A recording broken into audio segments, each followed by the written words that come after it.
Hey team, you're about to experience my interview with Ram Venkataraman from Kibo Commerce. Ram is the CEO of Kibo, and Kibo is a headless commerce platform for mid-enterprise and larger enterprise brands. Kibo has multiple modular technology built into their platform. As you can see, they offer order management, they offer subscription commerce, B2B, B2C, DTC, all under a headless API first umbrella. We had a fantastic conversation. I learned a lot, and hopefully you will too. Enjoy. This is the E-commerce Edge podcast with your host, Jason Greenwood.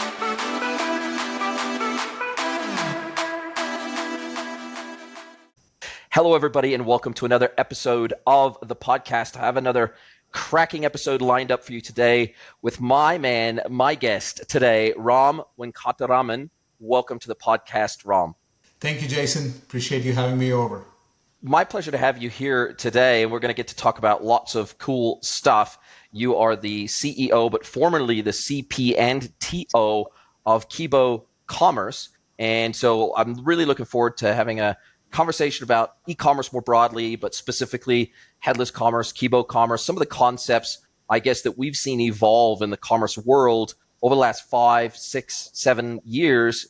Commerce has really accelerated. And I think when we think about what happened during COVID and the rocket ship that was put under e-commerce during COVID and things slowly returning back to the mean here, still up and to the right, but not crazy up and to the right as it was through COVID. And why don't you tell us a little bit about how you came to even be in this space? Because you've been with Kibo for over 5 years now, but you do come from a product and tech background with Promethean, Altisource, also head of engineering, Spectrum K-12 school solutions. So you've got this, it's a combination of kind of a business, entrepreneurial, tech, engineering background, and you've brought it all together and now culminated in being CEO of Kibo Commerce. No, thank you, Jason. Yes, I've gone through a fairly long circuitous route to come to finally what I think is my ultimate passion, which is commerce. Didn't recognize that early on.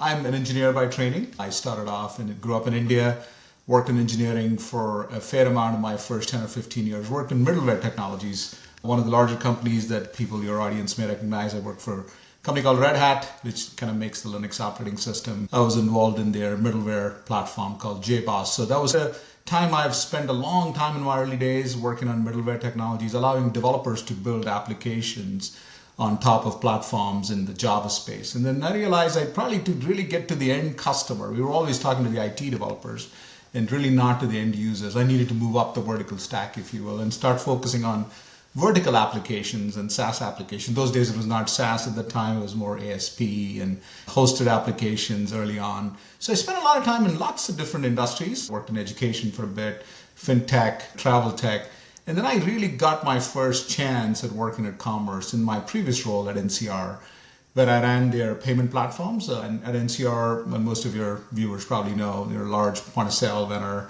working in retail, hospitality, as well as in the ATM business and finance. And I was given the opportunity to work on payments, which obviously was horizontal, ran across all of these different verticals. And it was really fascinating to see how commerce was evolving so fast. Payments, as much as we think commerce is changing, payments is changing probably at an even more quicker pace in terms of how consumers are using different aspects of payment technologies. So that got me really focused on how do I get myself more involved in the commerce space. And this opportunity at Kibo came along and seemed like a fantastic opportunity to really get into the ground floor of a transformation. And we'll talk more about that in a minute here in terms of how we could evolve this business as Kibo, which was a mishmash of lots of different acquisitions early on in 2016 to what we are today. So last 7 years, been focused on primarily around commerce, more in the payment space early on, but really fascinating to see how commerce is evolving and love to talk to you more about that. And you started out in product and tech with Kibo. Are you also a co-founder of the platform as well, or did you come on after it had already been founded? Yeah, so just a little background on Kibo, right? Kibo was formed by Vista Equity Partners, one of the largest private equity firms in the world, probably maybe the first or the second, purely focused on B2B SaaS businesses. So they saw this opportunity in 2016 and said, okay, how do we create omni-channel experiences, buying experiences for, in those days, just primarily B2C, obviously. B2B is a big thing today, but it was B2B, B2C and retail focus at that time that really the large players, whether it's the Walmart or the Targets, are able to create for the really upper end of the customer base. How do we bring that to the lower end of the enterprise into the mid-market? That was the primary investment theses. They bought a bunch of different companies, Market Live, Shoppertron. I mean, you may be familiar with some of these older single tenant, not really SaaS platforms. Different aspects. If the ideas were right, we bought a commerce platform, we got a personalization platform, company called Fivetran and Baynote, and then Shoppertron is an order management. And we try to put these things together to create this omni-channel platform. And I think you know this well enough. Bringing these ideas are one thing, bringing a platform with different pieces obviously is an entirely different aspect of how you put together a platform for products and for businesses. So that didn't really work well in the early days. In 2016 and 2016, the company was really floundering to find its right path in terms of where do we go with it. So 2018, we had a change in leadership. Very rare for a Vista company to get a new CEO in a short time. So my predecessor, David Post, came along and we brought on a whole new team. And I joined as part of that in 2018. And we looked at that problem set and said, okay, what do we do with this? We have all these legacy technologies. We really can't do much with that. How is the market going to perceive us? So to Vista's credit, they gave us the chance to reset. We had one acquisition in there, a company called Mozu, which was very modern. Mark was not a word there, but Mark compliant type platform, right? Early on, that was very small, had a small base of B2C and B2B customers early on, but had the raw bones that we could build around. So we spent 2018 and 2019 kind of rebuilding what is today our unified commerce platform, is what we call it, very microservices based, Mark compliant tech. So that kind of was the genesis of where the business started when I joined and where we are today. We focus on obviously a very composable platform, e-commerce, OMS, and subscription. Those are three areas. We focus on B2C as well as B2B types of businesses that we target. And if we think about the rise of headless or mock environments over the last, say, 5 years, I guess from a timing perspective, you had your timing, but you couldn't have really done it better.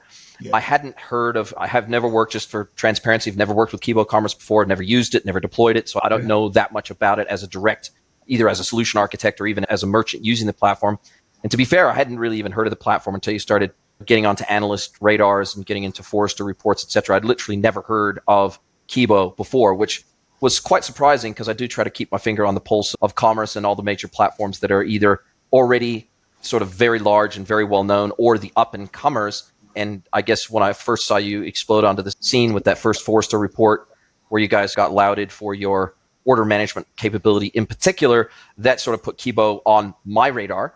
And so I guess it begs the question, who in your world do you see as, say, primary competitors to your platform? Is it the likes of Commerce Tools? Is it the likes of Centra? Is it the likes of Fabric? Is it what? I'm guessing that you feel like your competitors are primarily those headless first commerce platforms that don't necessarily have a SaaS hosted front end by the vendor. Then that kind of is where that's the space that you guys play in today. Yeah, so it's an interesting question, Jason. It depends on the type of use case that the customer is trying to solve for, right? So whether it's B2C or B2B, if the customer is thinking about how do I let's take the B2B use case, your audience is primarily B2B. If I don't want to do the OMS kinds of order orchestration, the inventory, providing visibility across the ecosystem, I want to have one simple way, consistent way of doing fulfillment, then they think of OMS. And when they think about OMS, think about a distributor that has got a multiple different locations they want to fulfill, and they want to orchestrate that order across a lot of different things. Or they want a call center to be able to take an offline order. Now, a lot of people try to do this in ERPs, and ERPs work great with that. But if you're trying to do this channel agnostic and in lots of different places, not all ERPs are built to scale for WebLoad, right? So that's where we come into saying, okay, here's an order management solution that allows you to think about how you can orchestrate these types of experiences for a user. In those cases, we might run into Manhattan, we might run into an Invista, we might run into Fluent Commerce. Those are the competition we run into. When we go to the front end of the world, right, we are as headless As a commerce tools, we don't offer our own head, if you will, right? It's a way for people to build their own headless front ends. We've got our similar stories, React storefronts and Vue storefronts for people to build applications or front end experiences on top of our platform. So there we run into e-commerce tools as a classic example. We run into a VTEX in some cases. We run into the more legacy-ish platforms. BigCommerce, Adobe Commerce, etc. So it's obviously a very contested field in terms of where it is. It's a red ocean, where on the OMS side, it's a lot more of a blue ocean, if you will. There's not that many players who really have figured out how to solve those problems. Most of it is done on the ERP side. And we feel like there's a huge advantage of, as you decompose the ERP, composable is not just a commerce thing. We see that composable in across areas. Composable is a concept that Gartner's been pushing for a while now. So as they think about their modernization of ERP, we see customers asking for an OMS that sits outside of an ERP. Makes a lot of sense. Now, how are you guys seeing the market evolve in the era of free money? Lots of people were starting to talk about headless for headless sake. They didn't necessarily even know why they were thinking about headless. It was just the new buzzword in commerce. And so they wanted to explore what headless might look like for their brand, what it might look like for their business and efficiency, et cetera, and maybe speed and performance on the front end. They vaguely knew what headless was. They vaguely knew what composable meant. And it was really a pre-crash, for lack of a better term, buzzword. But I think we would all admit, and I hope you'd be willing to admit too, that a headless implementation by definition is going to be more complex. It's going to be more time consuming. It's going to require better internal tech capabilities and better partner capabilities. It's going to take longer to build. It's going to be more costly to build. It's going to be more complex to build and enhance and maintain versus an all-in-one monolithic SaaS solution like your BigCommerces, your Shopify's, your VTEXes of the world. And so I think when money was cheap and people were trying to explore how to optimize every single facet of their digital business capabilities, headless was getting a lot more attention. I see headless now getting less attention as people are having to do more with less. Brands are having to do more with less. They are reverting back to looking very much at these monolithic solutions that can provide the front end, the back end, and all the storefront technology is pre-integrated, et cetera. And so I'd love to know from your perspective, have you seen as the economy tightens that the challenges, have you experienced more challenges talking headless with merchants than say 12, 24 months ago? Yeah, no, absolutely. Firstly, I would agree with you that I would go even further to say even with a good economy and things are not as easy or difficult as they are today, headless is not for everybody. Composable is not for everybody. It takes the right type of organization for composable to actually work. And it starts with the DNA of the organization. It's not about technology. I think we all know this. Most transformations succeed or fail because of people, not because of tech. Tech is the easiest part in that. So where we have differentiated in terms of how we offer our platform is, listen, Mr. Customer, you have a choice of going 100% composable, where you can pick the best of breed of any one of these things, or you can take a composable platform like ours. You got all of these services. We offer a breadth of services as a platform called Kibo, right? Whether it's a cart checkout, we have a storefront, we have a composable storefront we'll also deploy for the customer on our hosting platform. So it's an easy thing. So they get the concept of a monolithic platform, but they get it in a composable way. So you're future-proofing the deployment to say, if you don't have the time to go build your own, get your own Algolia or Bloomreach for search, you can use our search. It's more than good enough to handle most of the use cases. But down the line, when you're ready for it, maybe you want to rip out our search engine. You can use our cart and checkout out of the box. You can use our coding engine out of the box. Maybe down the line, you may want to think about something else. So our value proposition to customers who are beginning this journey is take small steps. It's not if you don't have the wherewithal in your infrastructure, you don't have alignment across the whole business, all the business functions, then you're going to be in a difficult position. This project is going to fail and your transformation is going to not work out. So how do you actually think about composable and headless in a step-by-step way? So we actually work with the customer, understanding where they are in that journey of modernization and recommend the right things. Sometimes customers will come and ask us directly, hey, I've made my own selection. I've picked up Contentful or Content Stack or Amplience. Now what do I do? Now, we obviously have solves for that, but not all of them in the B2B, especially in the B2B space, right? B2C is a lot more mature, right? People think of taking B2C tech and bringing it to B2B overnight is just not the same. They're still trying to resolve ERP issues, right? And we got to solve for customers there and meet them there versus trying to bring everything that is there in B2C and shove it down their throats. And that's really the way we think about it when we talk to B2B clients. And what would be your rough split between B2C merchants / D2C merchants versus B2B merchants running Kibo today? Certainly for me as a consultant, heavy focus on B2B merchants and their unique complexities and needs that are involved in the B2B space. When B2B is incredibly complex and a lot of brands struggle, particularly B2B brands that are maybe operating in legacy verticals, or they're operating a legacy business that's been around for 50 or 100 years. They really struggle to translate these analog processes into digital and e-commerce equivalents. And I face that every single day alongside my clients. And so what would be that split that you're seeing today in terms of demand versus B2C versus B2C versus B2B? From a demand perspective, it's probably 70-30, 70% B2B, pure play e-commerce types use cases, right? Versus B2C use cases. When you talk of order management, we see a little bit more tilted towards the B2C side versus the B2B. Our customer base is a little more tilted towards B2C because that's where we started and we made the move over to B2B. But the key aspect that we see, and there's a very unique thing about our platform, is we're able to run B2C and B2B on the same platform. We've got lots of customers who are started in B2C and are trying to move both B2C as well as retailers who, like one of the big customers of ours is a company called Ace Hardware. They run both their B2C and B2B on our platform. So think of it as a handyman service and you want to have separate price lists, you've pre-negotiated that price list, or you're looking for a quote from Ace Hardware in that specific store. You can power those experiences, but still having the same underlying infrastructure that is managed for B2C use cases. So we see a lot of customers. I would say maybe 15-20% of our B2C customers are also running B2B on the same platform. So it gives people a choice as these things all evolve. Today, what we're going to be talking about as a big hype trend 5 years from now is probably going to be slightly different. And so we wanted to always future-proof the platform in a way that it can coexist depending on what business model they want to push towards. So from that perspective, demand perspective, a lot of our demand is on the B2B side, on the e-commerce platform, if you will. And the subscription too, we'll talk about a subscription when you get a chance. The subscription started off in B2C, but there's a lot of repeat ordering and quick ordering on the B2B side that kind of empowers those types of experience on B2B buyers. And if you were to think about the split of merchants that are running your native storefront that's hosted by you and has a native pre-integration to all of your back office tools versus merchants that are running either a completely bespoke, say React front end, or using something like Vue or any one of the other front end as a service platforms out there, what would be the split between them running yours versus running somebody else's or something bespoke? Yeah, I don't know off the top of my head, but I was guessing it would probably be 70-30 running our front end versus something completely bespoke on their own. Because I think as we think about it and have these conversations, it's not for everybody. Like the whole headless started on the top end of the retail market, and now it's getting jammed into a lot of people who are just not ready for it.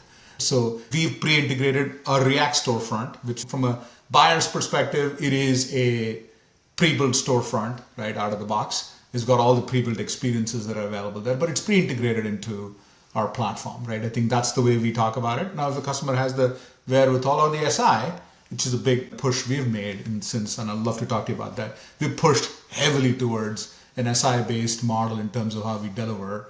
And as we move that, we train and educate our SIs to go leverage our technology if they have capabilities to deliver React or Vue on the front end.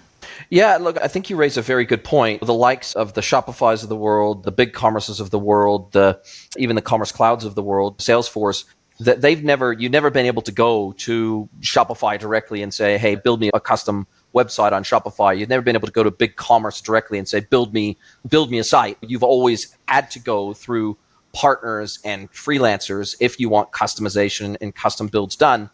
But what I've seen as a trend in the headless world is that because this was so new, conceptually speaking, up until 5 years ago, sure, those of us that have been in the industry for over 20 years, I think that the entire industry has always been composable. And there's never been one size fits all. But from a headless perspective, we are almost going back to pre-SaaS days from a headless perspective when we're abstracting out back and front end through API services. And so from that perspective, everything that's old is new again. But a lot of people have first encountered the concept of APIs and microservices in the last 5 years with the discussion of headless. That's the first time maybe in their career they've ever been exposed to these concepts. And as a result, what I'm seeing in the headless space, and I'd love to know whether this is true of you guys as well, is that most of the headless platforms that are out there, they have started out delivering projects on their own platform. They had to prove the use cases, that it could meet the requirements of the merchants, that the projects could actually get delivered successfully and get them live, that they could stay within a specific budget and a specific timeline, and to prove out their technology and to prove that it was viable, so that then they could go and take on partners on the backside of that. What I've seen is that it's been much more grassroots from the headless side of the camp. They've had to seed the market with their own services to prove out their technology, to then be able to have a compelling value proposition for partners. And has that been true for you guys as well? Yeah, a couple of things I'd say, right? In my mind, I differentiate between headless and composable. Love to get your take on it, right? Because you can do headless on anything. You can do headless on HCL Commerce, right? If you wanted to do it headless on it, just an API, right? So as we think about headless and composable in nature, we absolutely went down the same path, right? We started off with a big part of our implementations being done by us. We've since then pivoted towards a very partner-first approach where partners do all the implementations, but we are always engaged in implementation. So the aspect of it is that the best practices, hey, we are the best to know what works, what doesn't work, what's more optimized, what can cause problems long-term as you think about it, right? As you think about it, enhancing your solution. What's worked for other businesses in the platform? The SI may have done one implementation, but we've got visibility across all the other platforms and customers on our platform. So how do we actually bring the best practices across to the business? That's why we have our solution architecture team always engaged in the implementation, even if the SI is driving it, right? So architectural governance, making sure the best practices are used, that's a responsibility we don't want to abdicate. Because once we abdicate that, then it goes south, potentially, and then there could be obviously customer retention issues, unhappiness on all that stuff that comes with it, right? So starting off, it was all Kibo, moved to a partner, but then now Kibo is involved in every aspect from an architecture perspective when you deploy a implementation for a client. So you've gone from supporting clients directly to supporting the SIs that support the clients, and making sure that the solution architecture that the SI devises is best practice from a Kibo perspective. Absolutely. And then we also have another layer, that we have customer success managers that we deliver for all our customers. They actually interact with the client on a consistent basis to make sure that the relationship between partner, Kibo, and the SI is working properly, right? So that's how we ensure implementations go well. It's a three-legged horse. When a partner is involved, it's Kibo, the partner, and the client. And the success person is always involved in it to make sure it goes well. And how did you guys face the challenge of bringing very disparate, or what I'm assuming is very disparate technologies and underlying stacks, supporting those technologies through acquisition, and bringing them together under one cohesive umbrella called Kibo Commerce? We've seen varying levels of success of this in the tech world. We look at somebody like a Salesforce, they've even had mixed success. Sometimes they've been able to do it very well. When we think of their commerce product being a demandware product, and they were able to bring that under the one roof and make that successful. Not so successful with Slack. Then we think of somebody like a Sage buying a Bright Pearl, which had already bought some of the demand planning software that was out there in the market, and they've had a mixed bag of success of bringing that kind of under one roof. And even if we think about some of the specifically e-commerce technologies out there, and we look at Adobe, and we look at their acquisition of Magento, and we look at the fact that they're like 90% SaaS across their technologies, but this thorn in their side is Magento. And short of rewriting it from the ground up as a multi-tenant SaaS platform, it's likely to stay self-hosted or PaaS for the foreseeable future. So we see mixed success in the market around brands acquiring technologies to integrate into this homogeneous whole, and it's hard. We even see brands like BigCommerce acquiring supporting technologies and apps and then bringing that into the core of the platform, and that taking a long time. It's just hard. When you have disparate technologies, it is difficult to do and make it a seamless end-to-end technology. Just really hard to do. And did you guys struggle with that? I think everyone does. And I guess maybe in the beginning, I'm assuming that maybe you just slapped all the API endpoints of these disparate technologies underneath your one domain and service them off of your unified infrastructure. But going beyond that, and actually integrating those technologies into a whole as opposed to just putting all the separate endpoints onto one domain is a very different proposition. And it takes time. And it takes time to make the underpinning technologies much more consistent so that you then can further scale those technologies. So did you find that was challenging, just like most of these brands find it really challenging to achieve? Hey team, I get messages all the time saying, Jason, I really love your content, loving the podcast, loving everything you're doing for the community, but I want to learn more. I want to dig deeper. I want to get better at this e-commerce thing. Well, luckily, my good friend, Michael Vax from Commerce is Digital has come out with a solution for exactly these situations. He has come out with training courses for B2B commerce, B2C commerce, and AI and commerce. Michael knows his stuff. He's been in the game for decades. He's worked across brands as well as platform vendors. He really knows his stuff. He has been so generous to offer E-commerce Edge listeners a 10% discount when you follow my link from the show notes to his courses. I'll put the links to the B2B, B2C, and AI commerce courses in the notes. Follow that through, sign up for his courses, and get upskilled on e-commerce today.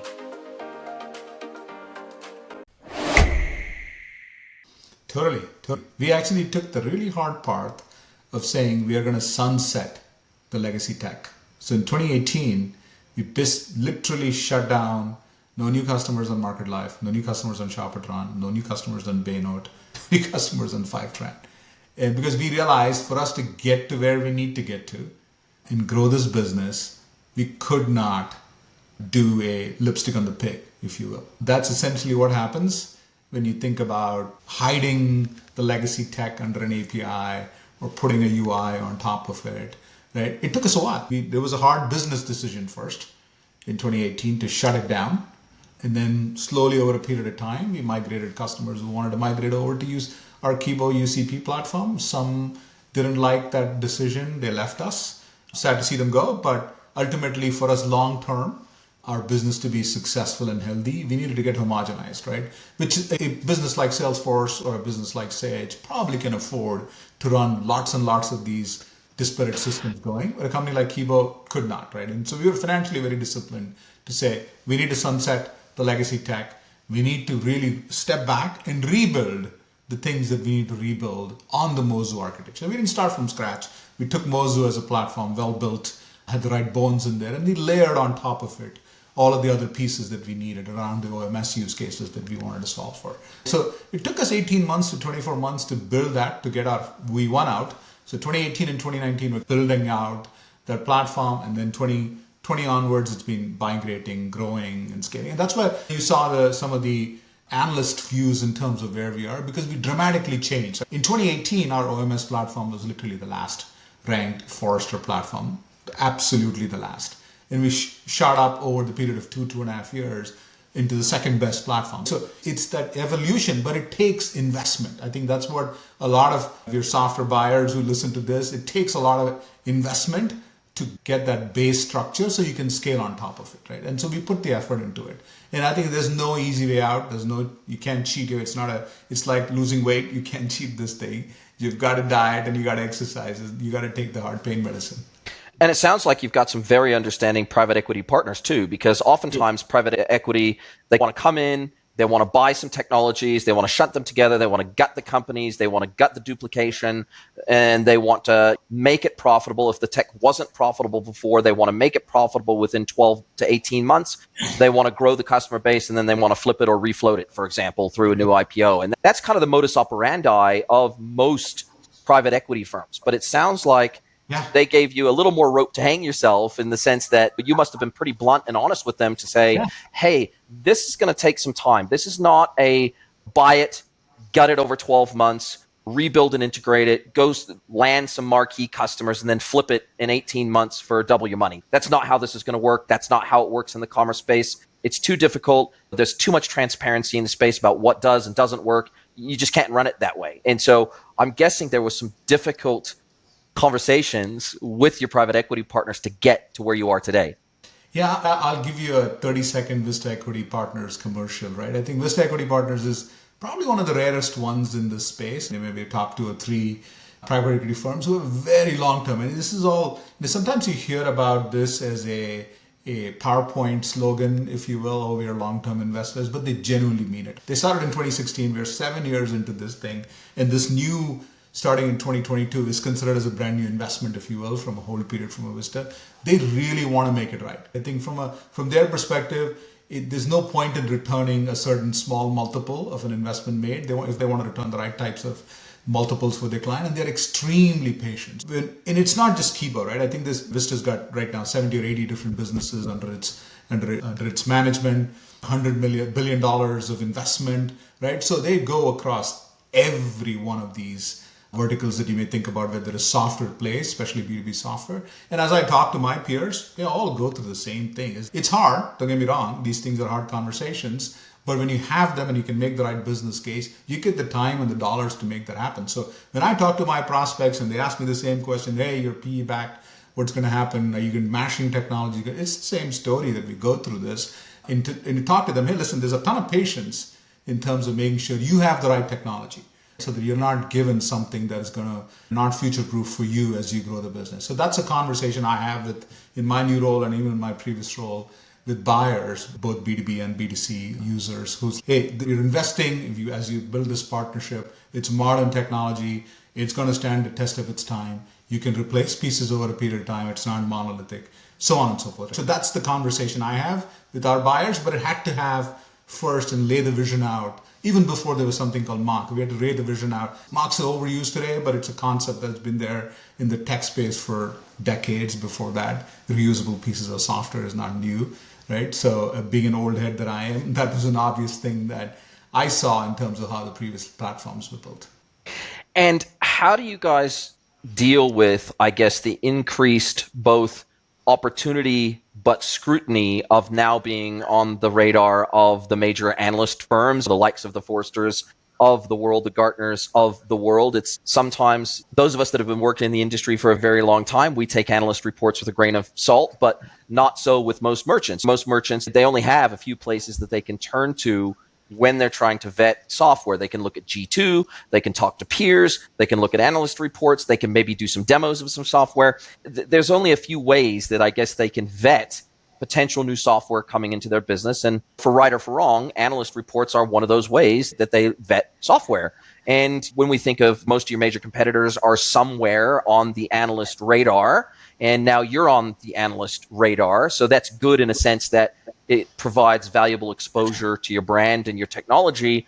But by the same token, it also brings increased visibility and scrutiny to your technology at the same time by people like me who had never heard of you until you come onto the analyst's radar. And so how have you guys dealt with that? I'm guessing it's a little bit of a double-edged sword. No, it's actually exciting. I know we had an exchange over LinkedIn at that time. I remember during whenever it was 2020 or so when the Forrester wave came out. And it was very abundant at that time that it's like you can have an amazing car that's locked up in your garage that nobody knows about. We got to take it out. So we've put a lot of effort in. Like you'll see us offering free 90-day evals of all our software in the next 2 or 3 weeks. Megan's on the call. This is a conversation that we want to expose our technology instead of going and hiding and saying, okay, how do we defend this? I just want to more and more allow the ecosystem to actually know about the technology, right? So free training, we put all our training out for free. If you can go to our website, Kibo Academy, sorry for the advertising. You might be able to experience our whole platform there. Evaluations are going to come up in the next few weeks. So the approach is more transparency, exposing versus trying to defend or attack anybody. We've been here long enough to know these things constantly change. The person who is first may not be first tomorrow. This is an evolving stuff. Competition is there for us to all improve our software and technology. So the best way to do it is embrace this, expose and be more transparent in terms of who the technology. That's the philosophy we've taken. We've obviously don't sit back and say, okay, we've reached the top. Now what do? We continue to invest heavily into R&D, continue to invest heavily with our customers. So that's the general philosophy, Jason. It's like transparency, more investment, because this is a race you're running forever. Commerce started off as probably one of the oldest professions. It's going to keep running. So there's no point in stepping back and basking in glory at this point. Yeah, couldn't agree more. You can no matter what success, whether it's analyst or otherwise, you can never rest on your laurels because there is competition around every corner, particularly nowadays and particularly in the headless space. So it makes sense. Now, how do you guys make your money? Now, you're a modular platform, so people don't have to consume like all of the technology, all of the API endpoints. They could use you for the catalog engine. They could use you for the OMS. They could use you for checkout. They could use you for the promotions. They could use you for subscriptions. They can consume you on a modular basis. So it's not like they have to throw everything they've got out and replace you lock, stock, and bar with Kibo. So do you charge on a modular basis? Do you charge on a transactional basis? How do you guys make your money? And because you are effectively a SaaS platform consumed via API, how do you make your money? Yeah, typically what we see our customers buy our platform on a module package basis, right? So typically when a customer comes and says, they're not going to say, I'm going to buy cart from somebody, checkout from somebody. They're usually going to say, I'm going to start with cart and checkout. So typically customers start there. So kind of think of it as a base package. And then they add on, hey, I want to use your catalog or pricing promotion engine, or they might choose some other engine somewhere else. So we break this up in a classic good, better, best type models for e-commerce and for OMS. For e-commerce, it's cart and checkout, add-on catalog, pricing, promotion. And then somebody wants to use our search. We've got a very sophisticated search engine in the platform. Again, they don't have to buy it from us. They can use somebody else. But again, those are options available. On the OMS side, it starts with our base inventory, fulfillment capabilities, order routing logic, all that stuff. And then it goes on to order orchestration. And then somebody says, hey, I want to use offline orders and I want to do return and reverse logistics and those types of things. Then let me add my catalog pricing and promotion. So it's these buckets that we have pre-packaged that customers can choose to buy, or they can very rarely do people say, just give me one catalog service from you. That's just, I don't think people think like that. I don't, if people are going to be that composable, I think it's a headache that they're going to probably regret later on down the line. Couldn't agree more. And how, so in that scenario, I'm just trying to get some sense of where you fit. And I don't need specifics here. I'm not going to hold your feet to the fire, and I don't think my audience will either. But if we're talking a mid-market brand, they're $50 million a year GMV retail brand, for example, with 50,000 products in their catalog, and they take your catalog, cart checkout, promotion, subscription, and order management, the majors. Where do you sit in the pantheon of pricing? Are you fairly and squarely like that upper enterprise class, or you consider yourself, I guess, suitable and priced in such a way that mid-enterprise and above can consume your product? Absolutely. Mid-enterprise, we're able to go down to, we typically don't typically touch customers in the $0 to $20 million type thing. That's probably a little more Shopify Plus, although they're all coming up, like everybody wants to, so that's understandable. But we typically sit in that 20 up to typically billion is the max we go to, typically in terms of GMV. Not that we are not able to go past it from a tech perspective. It's not always about the tech. Can you service the client that's required at that level of scale? So we've got large customers like Ace Hardware who scale up massively, and we've got also lots of smaller customers too. There's one of the big verticals for us is home hardware type things. We have smaller home hardware businesses, and then we got really large ones like Ace, right? So it's a combination. We feel like the technology scales up and down, and our business to be able to service those clients scales up and down in that range. And so if they were doing $50 million a year and they take on all your core modules, are we looking at maybe $100,000 a year in licensing fees? Would that be the ballpark? In that range, yeah. Somewhere in that range, yeah. 100 to 200 max. Makes sense. That's pretty, I guess that's very mid-market relevant and accessible to the mid-market, which makes sense. And what are the things, now I know that you're continuing to refine, you're continuing to integrate the components that you've already got, plus adding additional functionality on top. But if you were to look out over the next 12 to 18 months, what are the top maybe 2 or 3 things that your customers are asking for that you either don't do today at all, or you want to improve them, or what's on your internal roadmap that you say, hey, come a year from now, we would love to be able to do X, Y, and Z that we don't do today? Yeah, specifically for your audience, I think especially on the B2B side, the big thing is integrations. And integrations cost, I think you've said it in one of your podcasts, as much as sometimes the front-end project. Right? So you'll see us make an announcement soon on an iPaaS that we're embedding. Not all of the B2C, again, they may have a MuleSoft, a Boomi, or they may have invested in all those things. The B2B guys may not have that infrastructure. So we're building an iPaaS with pre-built connectors into ERPs and CRM and accounting software that will allow us to lower the bar of actually doing the implementation and allowing them to get us free. So that's been a common ask. So you'll see us deploy that across our prospect base and into our customer base too. So the iPaaS integration is an aspect that is extremely critical in terms of how we deploy and deliver. The front end parts, so we've had a classic storefront for B2C users. We repurposed that for B2B, but then we're putting a lot of effort now as we speak in terms of, hey, I want to have out of the box coding functionality in my storefronts. I don't want to spend any time writing it. I don't want to build out from a head. Again, the headed ones, the monolithic ones have all that out of the box. But how do you make the headless composable story work as good as a monolithic story without the client sacrificing future-proof technology, right? So sometimes crawl, walk, run makes sense, but where we're the mission, like I started off on this conversation, how do I make them have the composable story and still give them the benefits of a monolithic front-end drop, right? So we're going to build out all of those things. So later this year, you'll see us deliver on coding functionality in terms of account hierarchy, going instant ordering, reordering. So all of those things, quick order, those things will be part of our standard implementation so that people can deliver that quickly and deliver value for our customers fast.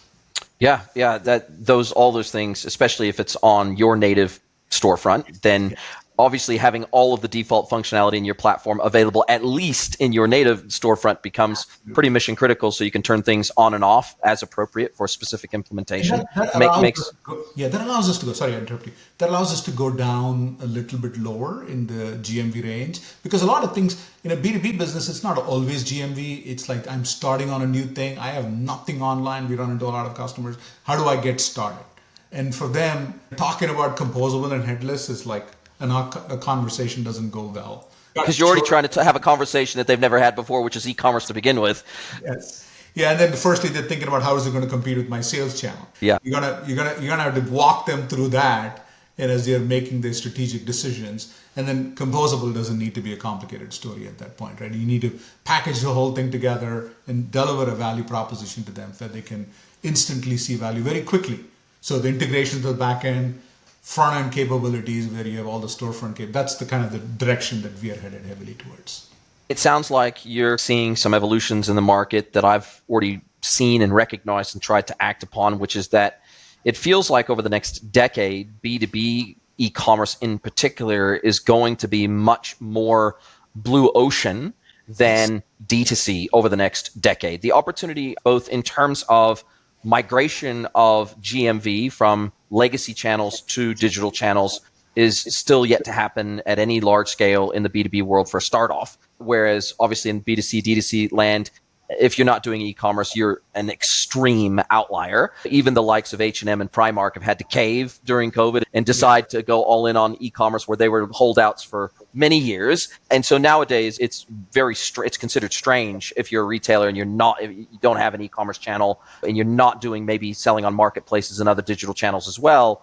Whereas in B2B, we're still way behind, right? It's still a very nascent market. And I've said this before, but data from DC360 and others shows that over 40% of B2B transactions happening in the United States today are still 100% manual in nature, meaning they're not digitalized in any way. So basically a salesperson takes the order and manually types it maybe to an ERP. So huge opportunities there to digitalize these B2B businesses that maybe are operating in legacy verticals, or maybe historically they've been a little bit too small to think about adopting e-commerce as an effective sales channel.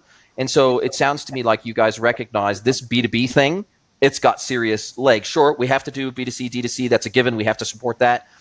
But B2B feels like much more of a blue ocean space. 100%. 100%. So as we think about ideal customer profile, right? So like most businesses, we have an ideal customer profile. And as we think about that, right, B2B is a core ideal customer profile for us. As in the B2C side world, right, we think more on the purely order management aspect, because that's where we're heavily differentiated. Omnichannel hasn't been solved very well. As much as they've got storefronts on the B2C side, right, they haven't really cracked omnichannel. Not a lot of the retailers even today. You'll be shocked at the number of people who don't do click and collect well. I know. It's crazy. Or their click and collect is quasi click and collect, where they ship from a central web warehouse to the store, and then that's when it's available for collection. It's not actually click and collect from store inventory because order routing is such a disaster.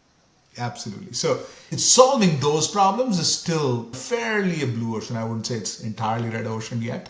On the B2B side, it's obviously starting off. I think we look at distributors heavily because as an OMS, being an OMS and an e-com, that makes a lot of sense for them. Like the large customer of ours, Coastal Construction, right? They've deployed an OMS and an e-com together. Ace example of that. We've got enough customers in lots of different verticals that deploy and use our OMS as a differentiator, especially in the distributor wholesaler type model, right? So we genuinely think of B2B as a foundational ICP for us. And as we think about growth, that's where a lot of our growth is going to come from.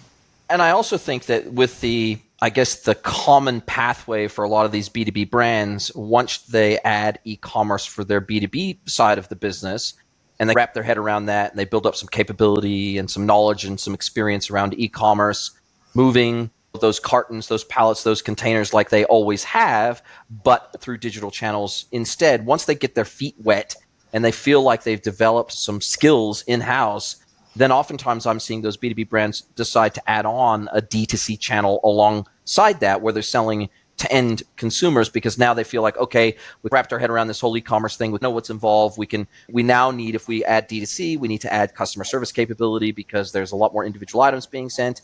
We've got to have different carrier relationships to ship individual items instead of whole truckloads. We've got to now have a much, much better understanding of marketing and direct-to-consumer marketing, in particular across digital channels.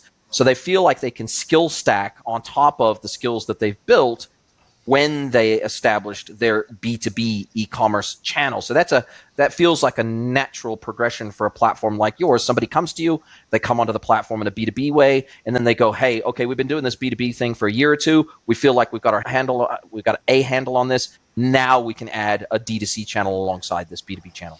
100%. And that's where one of the value propositions for us, hey, you can run B2B and B2C on the same platform. You don't have to think about this as two different things. You can merchandise on a B2B. And people don't stop and think about all of the capabilities that is required to be successful on the B2C side.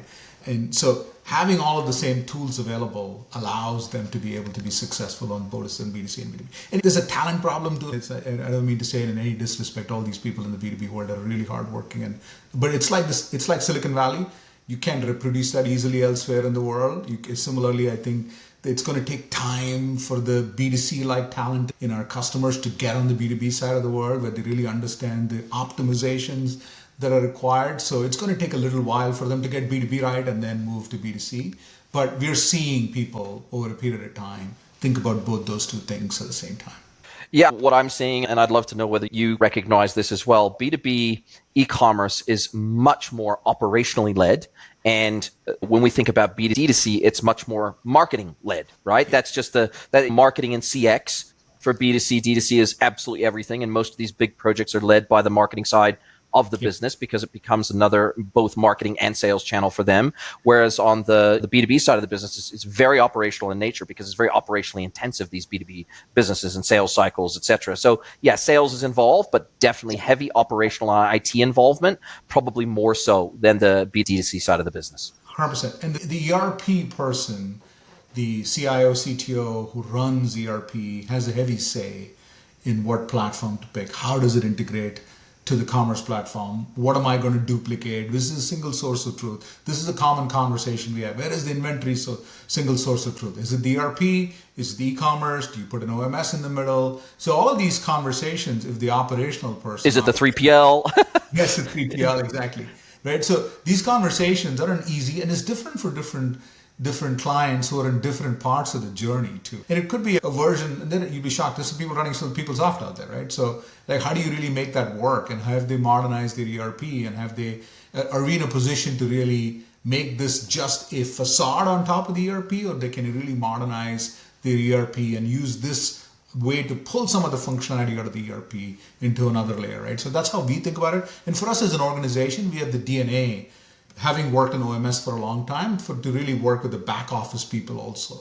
Right? That helps us have these conversations in terms of orchestration, in terms of inventory management, fulfillment, how it gets done, with the right types of people in the B2B buyer, so the B2B seller.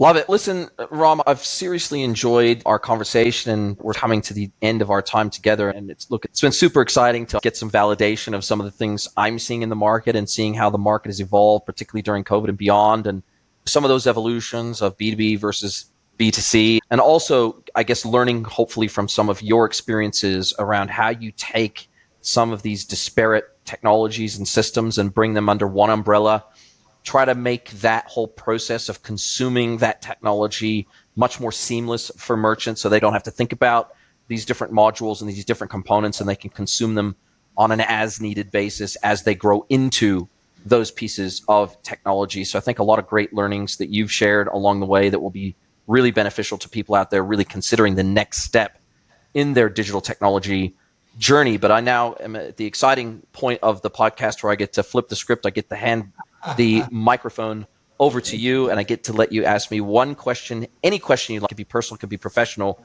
So Ram from Kibo Commerce, what is your question for me today? Yeah, I thought about this for a while, and I heard your podcast, and you said, hey, allow your person you're interviewing ask you a question. So I want to ask you, you have an Australian accent or an Australian New Zealand accent. It seemed like you went to school in the US. Tell me a little bit more about, I don't know much about Jason. So did you very get educated? How do you get this strong Aussie or New Zealand accent? Are you by birth from there? Did you go to school here? Tell me a little bit more about that. Yeah, so very good question. I was born in Southern California, a city called Riverside, about 40 minutes east of LA, but definitely in that deep heart of Southern California. Was raised there in Southern California. My parents and my sister and me were all born in, my father, my sister, and myself were all born in California. My mother was born in Boston, and then her parents brought her out to California when she was very young, so she was raised in California too. So definitely on both sides, grandparents and everything from California, raised in California. And then after I graduated high school, I was working in the hospitality industry, where I was working in hospitality management. And then my parents decided, my grandfather was actually a Kiwi, and he came out to America during the Great Depression because his father had died, and he was left supporting his mother and I think 5 or 6 sisters. And so he went out to the United States from New Zealand trying to find work. He was able to find work. He was actually able to start a business there. And then he sent for his mother and his sisters to come out to California via steamship. And then when he got to California, he met my grandmother. They got married. They had kids of their own, et cetera, et cetera. And the rest is kind of history. And he lived in California right up until his death. And he was 80, I think 84 or whatever it was when he died. He only went back to New Zealand to visit a couple of times as effectively a tourist during his lifetime. And so we were all connected to New Zealand through my grandfather, and my parents decided they were looking for a change. They had spent all their time in California. My dad had his own tech business there. He was working in the computer. Early in his career, he had his own typewriter service and sales and repair business. And then when computers came in, then he switched and he had a retail store, and then he was also selling to businesses computers, the very early days of computers. And you may or may not remember early business computers. There was a brand called Eagle Computer. There was a couple of other business-focused computer brands, and he sold those into large corporates. And then we decided, look, we're looking for a change. I was already living on my own. I was already flatting. And my parents said, look, we're going to move to New Zealand. We just need a change, and we can get citizenship there through your grandfather. And so they got their citizenship. I applied for my citizenship, got my citizenship there. And I decided, I'll go with you guys, and let's just see what this New Zealand thing is all about. And it ended up enjoying it, ended up living there for almost 30 years, met my Kiwi wife in New Zealand, and the rest, as they say, is history. Like I said, spent over 28 years there, and then we decided at the end of COVID, and as things started to, as you may or may not know, New Zealand was one of the most locked down places in the world, and so it was a real challenge being there. We didn't travel for over 3 years.